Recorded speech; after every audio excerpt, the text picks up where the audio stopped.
নমস্কার প্রিয় ছাত্রছাত্রীরা, বৈদ্যুতিন মাধ্যমে আজকে আমি তোমাদের বাংলা বিষয়ের রিভিশন নিয়ে আলোচনা করব। আর আজকে তোমাদের একটি রিভিশন ওয়ার্ক দেওয়া হয়েছে 3 পাহাড়ের কোলে কবিতা নিয়ে। সেটি কয়েকজন পাঠিয়েছে এবং অনেকেই পাঠাওনি, বেশিরভাগই পাঠাওনি এখনও। তো বোর্ডে দেখবে দেওয়া রয়েছে তোমাদের জ্ঞানচক্ষু গল্প থেকে কতগুলো রিভিশন প্রশ্ন। তো এই প্রশ্নগুলো আমাদেরকে স্বাভাবিকভাবে সমস্তটাই পড়তে হবে। এবং যে তোমরা জানো তোমাদের গুগল ফর্মে এক্সাম দিতে হচ্ছে, কিন্তু গুগল ফর্মে হলেই যে হচ্ছে এমসিকিউতে খুব ছোট্ট ছোট্ট অপশন থাকবে এমন বিষয় নেই। মূলত আমি যে কাজটা করব সেটা হচ্ছে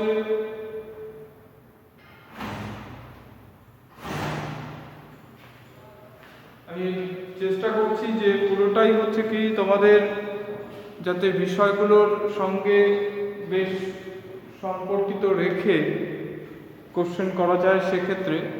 তো তাই প্রত্যেকটা টপিক খুব ভালো করে পড়তে হবে। আর কোনো রকম যেহেতু হচ্ছে অতিমারি পরিস্থিতি চলছে, তো সেই কারণে যে অনেকের প্রশ্ন হয়তো যাচ্ছে যে আমাদের এক্সাম কী হবে, এই বছর হয়নি বা এই বছর আমাদের এভাবে যাচ্ছে, আমরা কীভাবে কী করব, আমাদের বোর্ড এক্সাম হবে কি না। বোর্ড এক্সাম হবে এবং হচ্ছে কি বোর্ড এক্সাম হচ্ছে।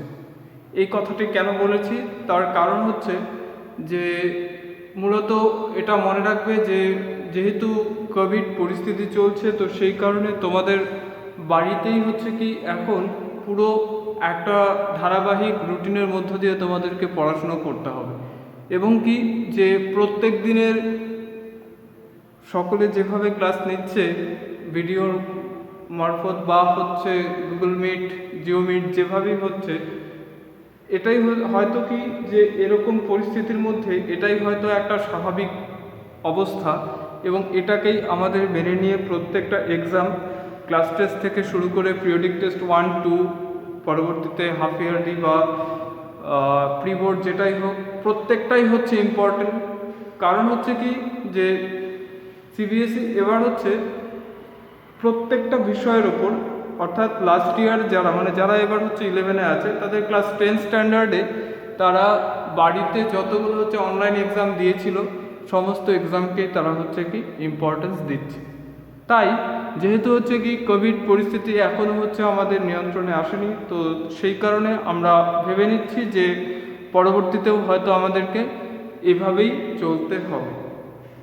তো সুতরাং নিজের পরীক্ষায় নিজের সততা, নিজের অভিরুচি, নিজের বুদ্ধি সমস্ত কিছুকে মাথায় রেখে প্রত্যেকে স্বাভাবিকভাবে বাড়িতে থেকে সঠিক এবং সুস্থ সচেতনতার বিধি মেনে পরীক্ষা দেবে, এটাই আমি আশা রাখছি।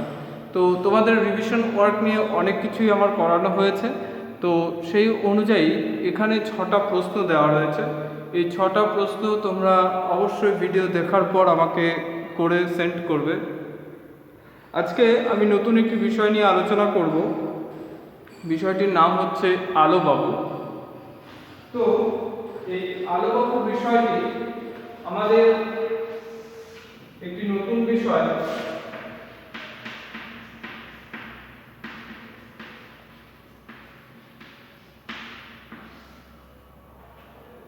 আলোবাবু এই পরীক্ষাতে থাকছে না, কিন্তু স্বাভাবিকভাবে এখানে রিভিশন ওয়ার্কও আছে। এবং সেই সঙ্গে কি যেহেতু ভিডিওর জন্য পরবর্তীতে যাতে কখনো হচ্ছে আমাকে সিলেবাস কমপ্লিট করতে গিয়ে কখনো কোনো রকম অপ্রীতিকর পরিস্থিতির সম্মুখীন হতে না হয়, তো আমি সেজন্য হচ্ছে কি সিলেবাসটা একটু দ্রুততার সঙ্গে শেষ করার চেষ্টা করব।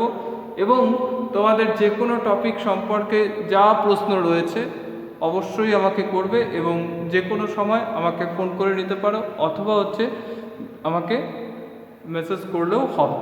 তো সেক্ষেত্রে আমি প্রত্যেকটি প্রশ্নের স্বাভাবিক এবং সময়মাফিক প্রত্যেকটি উত্তর দেব। তো প্রথমত তোমাদেরকে আমি বলে দিচ্ছি যে আজকে আমাদের আলোচনার বিষয় আলোবাবু। এই আলোবাবু গল্পটি যিনি লিখেছেন তিনি বাংলা সাহিত্যের অত্যন্ত বিখ্যাত এবং নতুন রীতির স্রষ্টা বলা যেতে পারে বনফুল।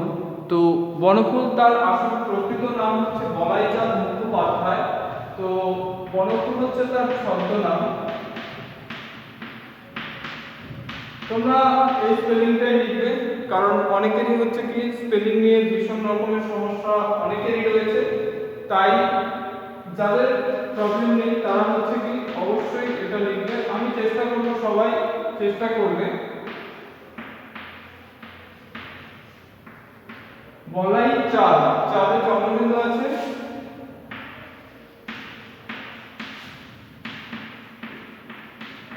বলাইচাঁদ মুখোপাধ্যায়। প্রথমত আমি বলে রাখছি যে এই অনলাইন ভিডিও ক্লাসগুলো তোমরা সকলে খুব ভালো করে করো। এখানে যেভাবে ক্লাস আমি তৈরি করে দিচ্ছি তাতে করে স্বাভাবিকভাবে যে এমন মনে হওয়ার কারণ নেই যে আমরা স্যারের কাছ থেকে দূরে আছি, এই ধরনের কোনো বিষয় নেই। কারণ স্বাভাবিকভাবে তোমরা যখন ভিডিওটা দেখো আমি এমনভাবেই ভিডিওতে কথা বলি, মনে হয় যে কি আমার ছাত্রীরা আমার সামনেই রয়েছে। তো এক্ষেত্রে তোমাদের কখনো কোনো রকম কোনো বিষয় নিয়ে প্রশ্ন সরাসরি জিজ্ঞাসা থাকলে অবশ্যই হচ্ছে কি যে আমি যেখানে হচ্ছে কি ইউটিউবে ভিডিও ছাড়ছি তো সেই জায়গাতে ভিডিও শেয়ার করা হচ্ছে, তো স্বাভাবিকভাবে সেখানে কমেন্ট সেকশনে গিয়ে তোমরা স্বাভাবিকভাবে প্রেজেন্টও দিয়ে দিতে পারো এবং সেই সঙ্গে হচ্ছে কি সেই সঙ্গে আমাকে তোমাদের যা প্রশ্ন রয়েছে সেই সরাসরি সেই সব প্রশ্ন করতে পারো, আমি সেখানে উত্তর দিতে পারি, অথবা হচ্ছে আমি তোমাদেরকে পার্সোনালি হোয়াটসঅ্যাপও করে দিতে পারি। তো প্রথমত আজকে আমরা আলোচনা করব আলোবাবু। তো সেই আলোবাবু বিষয়টি আমি প্রথমেই বলে রাখছি যে আমি পড়ানোর শুরুতেই বলেছি যে প্রত্যেকটা টেক্সটকে শুরু করতে হয় তার হচ্ছে কি তার নাম থেকে। দেখো এখানে আলোবাবু যে নামটি রয়েছে সেই আলোবাবু আসলে হচ্ছে কি আলোবাবু হচ্ছে একজন ব্যক্তি এবং তার নাম অনুযায়ী হচ্ছে গল্পের নাম, অর্থাৎ কি গল্পের নামটা তাহলে হচ্ছে কি চরিত্রধর্মী নাম, অর্থাৎ আলোবাবু মানে আলো নামক একজন ব্যক্তি তাকে বোঝানো হচ্ছে। তো এই আলোবাবু মূলত হচ্ছে কি যে এমন একজন মানুষ যে কি যে গল্পটি পড়লে তোমাদের হচ্ছে মানে কিছুটা হাসি পাবে এবং হচ্ছে কি মানে অনেক রকমের কাহিনীও রয়েছে, মানে এমন কিছু বর্ণনার অনুষঙ্গ রয়েছে। লেখক বলাইচাঁদ মুখোপাধ্যায় বা বনফুল এমন কিছু বিষয় রেখেছেন যাতে হচ্ছে আমাদের হাসি পায়। কিন্তু একটা বিষয় মনে রাখবে যে আমরা হাসিটাকে খুব লঘুভাবে নিই, অর্থাৎ খুব হালকাভাবে নিই, কিন্তু হাসিকে কখনো হচ্ছে কি হালকাভাবে নিতে হয় না। অর্থাৎ কমেডি এমন একটা জিনিস, কমিক্স এমন একটা টপিক যেখানে হচ্ছে কি যেখানে হাসির আড়ালে অনেক গভীর শিক্ষা দেওয়া হয়। অর্থাৎ কি আমরা হয়তো হচ্ছে খুব লঘুভাবে নিয়ে নিচ্ছি বিষয়টাকে, কিন্তু সেটা নয়। জীবনের ট্র্যাজেডি যতটা হচ্ছে কি ট্র্যাজেডি আমাদের চোখের জল নিয়ে আসে, কিন্তু সেই সঙ্গে এটাও মনে রাখা উচিত যে ট্র্যাজেডির থেকে কমেডি দেখে আমরা হাসি, কিন্তু সেই হাসির আড়ালে অনেক গভীর শিক্ষা থাকে। তো যাই হোক, আজকে আমরা পড়ব আলোবাবু বিষয় নিয়ে। আলোবাবু গল্পের যিনি লেখক তিনি হচ্ছে বনফুল বা বলাইচাঁদ মুখোপাধ্যায়। তো সেই বলাইচাঁদ মুখোপাধ্যায় বা বনফুল মূলত আমি প্রথমে একটি কথা বলেছি যে নতুন ধারার স্রষ্টা, সেটা আসলে কি যে বনফুল বা বলাইচাঁদ মুখোপাধ্যায় বাংলা সাহিত্যে অনুগল্প, ঠিক আছে, অনুগল্প বলে এক ধরনের গল্পের স্রষ্টা। অনুগল্প হচ্ছে কি পোস্ট কার্ড স্টোরি, অর্থাৎ কি যে তোমরা আমি জানি তোমরা সকলে পোস্ট কার্ড দেখেছো। তো সেই পোস্ট কার্ডে দেখবে যে কি একপাশে হচ্ছে কি যে সেখানে কোনো রকম খাম কোনো কিছু ব্যাপার নেই। আমরা সাধারণত হচ্ছে কি এখন যেমন হচ্ছে হোয়াটসঅ্যাপে বা বিভিন্ন রকমের হচ্ছে বৈদ্যুতিন মাধ্যমের মধ্য দিয়ে আমরা হচ্ছে কি মানুষকে শুভেচ্ছা বার্তা পাঠাই, কিন্তু একটা সময় ছিল যে সময় হচ্ছে কি এই পোস্ট কার্ড, ঠিক আছে। তো এই পোস্ট কার্ডে ছিল হচ্ছে কি পোস্ট কার্ডে ছিল আমাদের যে কোনো বার্তা পাঠানোর একমাত্র পদ্ধতি। তো যাই হোক, তো এই অনুগল্প হচ্ছে কি পোস্ট কার্ড স্টোরি, অর্থাৎ বলা যেতে পারে যে আধুনিক মানুষের কর্মের তাগিদে বা হচ্ছে প্রত্যেক দিনের কাজের কারণে তাদের হচ্ছে কি তাদের হাতে সময় খুব কম, অর্থাৎ একটা বড় বা একটা শর্ট স্টোরি যতটা হচ্ছে আয়তনের হয় সেই ধরনের শর্ট স্টোরিকে পড়তে গেলে হচ্ছে কি একবারের বসায় মানে এক বৈঠকে শেষ করা যায় না। তো সেই একবারের বসায় যখন গল্পটাকে শেষ করা যায় না, তো সেই কারণে হচ্ছে কি আবার যখন সময় পাবে তখন আবার নিয়ে বসবে, তাতে করে হচ্ছে কি তাতে করে গল্প পড়ার যে একটা আলাদা রকমের অনুভূতি, সেই অনুভূতিটা তখন আর বজায় থাকে না। আর আধুনিক মানুষ ভীষণ রকমভাবে কর্মব্যস্ত এবং তার জীবন বহু বিক্ষিপ্ত, সেই বহু বিক্ষিপ্ত সময়ের অবস্থার কারণে তাকে হচ্ছে কি সেই অনুভূতি নিয়ে গল্প পড়ার একটা অবস্থা থাকে না। কিন্তু এই অনুগল্পগুলো এমনই স্টোরি, অর্থাৎ কি যে এক বৈঠকে পড়ে ফেলা যায়। বনফুলের গল্পগুলো হচ্ছে ঠিক তাই, যে যেমন ধরো নিম গাছ, এই ধরনের অনেক তার হচ্ছে অনুগল্প রয়েছে, যে অনুগল্পগুলো হচ্ছে কি মানে অসাধারণ শিক্ষা এবং গভীর শিক্ষা দেয়। অর্থাৎ এইভাবেই হচ্ছে কি বাংলা সাহিত্যে অনুগল্পের একজন সার্থক স্রষ্টা হয়ে রয়েছেন বলাইচাঁদ মুখোপাধ্যায় বা বনফুল। মূলত হচ্ছে কি জন্মসূত্রে বিহারের সঙ্গে তার হচ্ছে বিশেষ গভীর একটা আত্মিক যোগ রয়েছে। তো তোমরা এখানে দেখো, বলাইচাঁদ মুখোপাধ্যায় যার ছদ্মনাম বনফুল জন্মগ্রহণ করেছিলেন বিহারের পূর্ণিয়া জেলার মনিহারিতে 1899 সালে। পেশাগত জীবনে ডাক্তার হয়েও সাহিত্যের প্রতি তার অসীম শ্রদ্ধা থাকায় লিখেছিলেন বিখ্যাত সব উপন্যাস এবং ছোট গল্প। মেডিকেল কলেজের মাস্টারমশাইকে নিয়ে লিখেছিলেন তার অমর উপন্যাস অগ্নিশ্বর।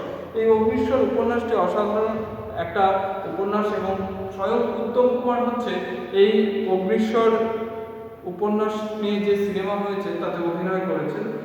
একাধিক ছোট গল্প তাকে বাংলা সাহিত্যে খ্যাতিদান করেছে। কলকাতা মেডিকেল কলেজ থেকে ডাক্তারি পাশ করে পাটনা মেডিকেল কলেজে ডাক্তার হিসেবে যোগদান করেন।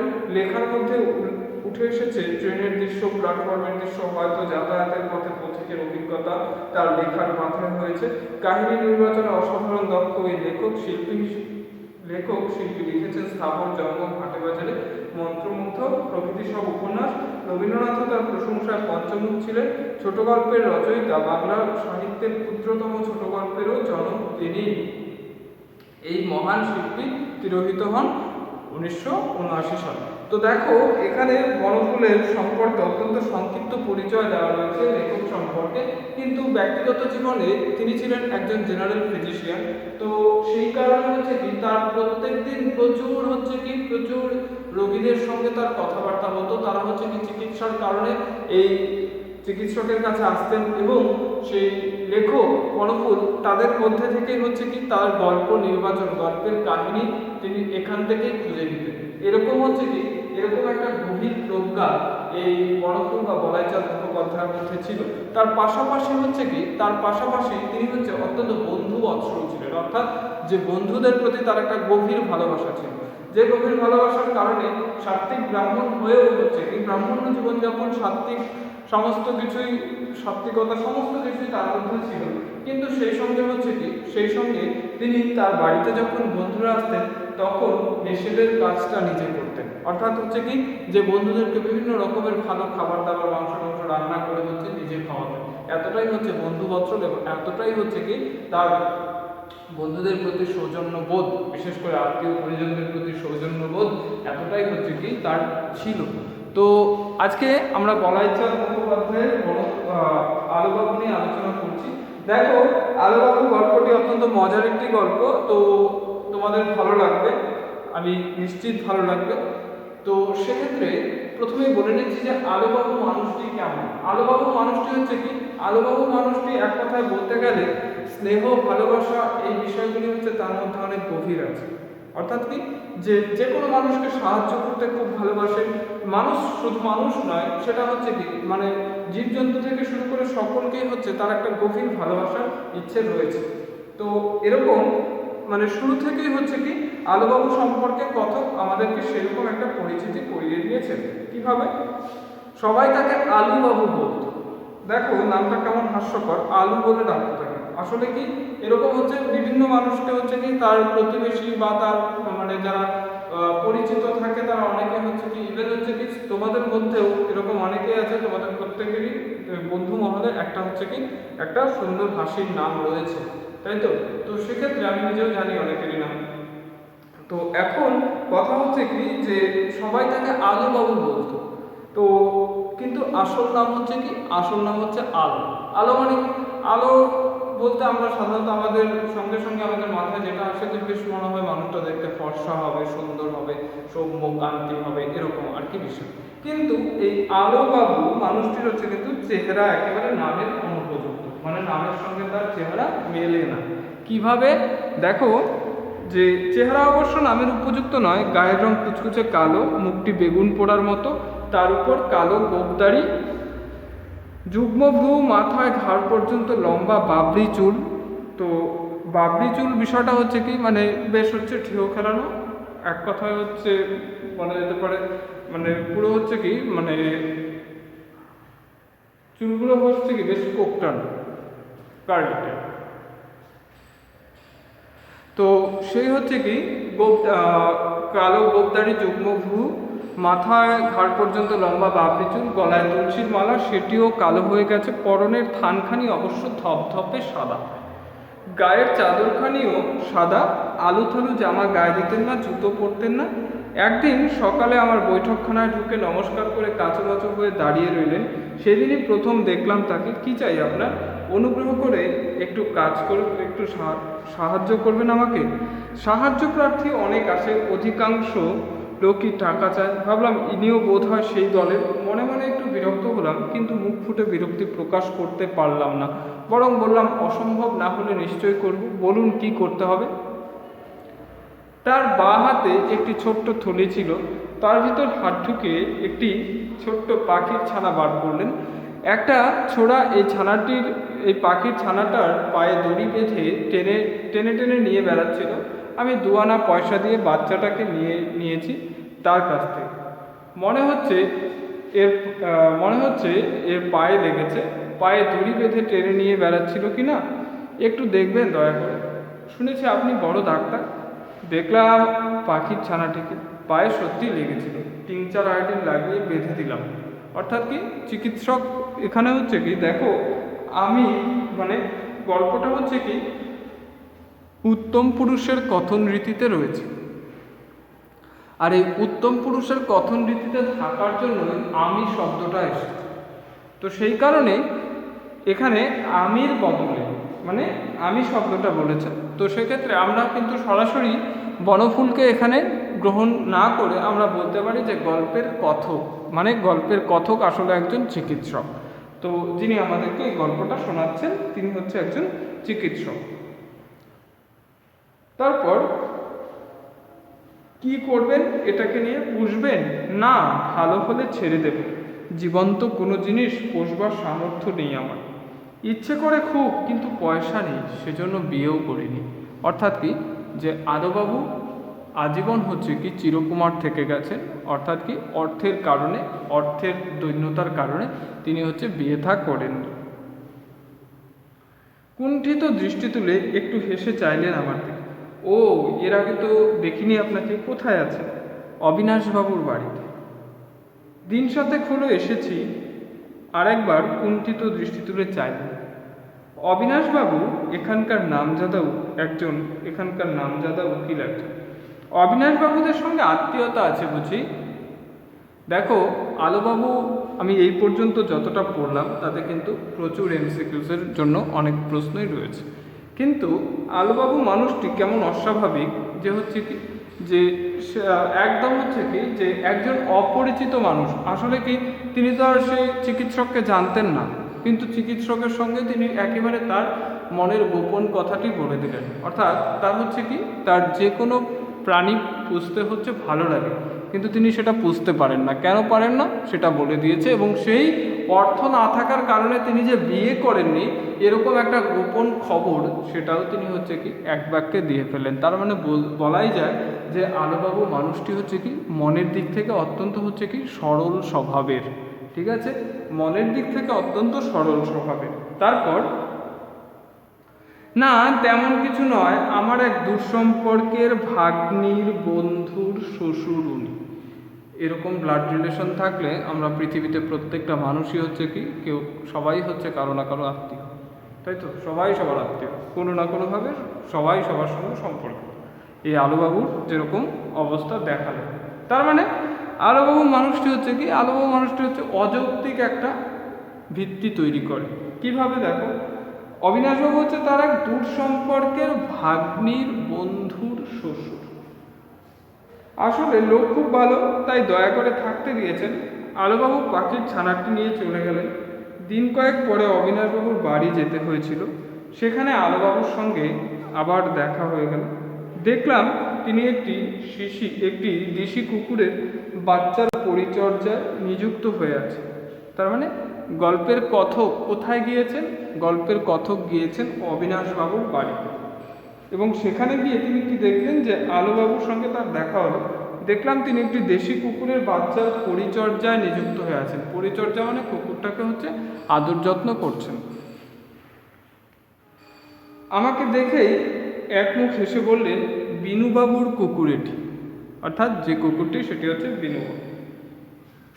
কুকুর পোষার শখ আছে, কিন্তু সেবা করতে জানেন না। অর্থাৎ কুকুরকে কিভাবে হচ্ছে যত্ন করতে হয় সেটা হচ্ছে কি তিনি জানেন।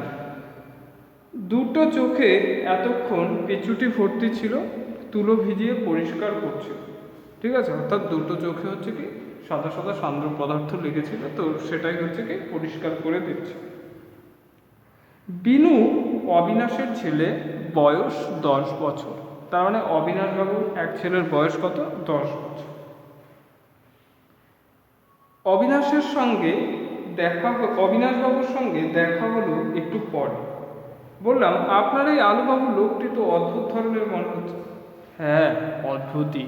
অর্থাৎ কি অদ্ভুত? মানে যা স্বাভাবিক নয়, একটু অস্বাভাবিক, মানে গায়ে পড়া স্বভাব। স্নেহের কাঙাল বেচারা, এটা আন্ডারলাইন করে রাখবে, স্নেহের কাঙাল বেচারা। কারণ তো স্নেহের কাঙাল বেচারা কার সম্পর্কে বলেছে? আলোবাবুর সম্পর্কে বলেছে।